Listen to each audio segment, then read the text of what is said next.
তো দেখো এখানে আমি দেখাচ্ছি আজ তোমাদেরকে কিভাবে লোজ পাউডারটা ইউজ করবে যাতে তোমার এখানে আন্ডার আইতে ক্র্যাক না পড়ে, প্লাস তোমার ফেসটা ড্রাই না লাগে। তো দেখো এরকম পারফেক্টটা নিয়ে নেবে। এখানে আমি পাউডারটা নিয়ে নিচ্ছি। এই যে খুব অল্প পরিমাণে পাউডার নিলাম। এবার দেখো আমি এখানে এটাকে ড্যাপ করলাম, লাগলো। এবার এটাকে তুমি ফার্স্টে হাতের মধ্যে এইভাবে ইমালসিফিকেশন করে নাও। এইবার কিন্তু তুমি এটা লাগাইতে পারো, তাহলে অতিরিক্ত পাউডারটা তোমার এখানে আন্ডার ইউজ হচ্ছে না এবং খুব সুন্দরভাবে ফ্ললেস একটা স্কিন তুমি পেয়ে যাবে।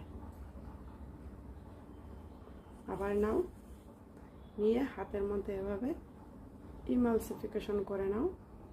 এরপর তুমি পাউডারটা লাগিয়ে নাও।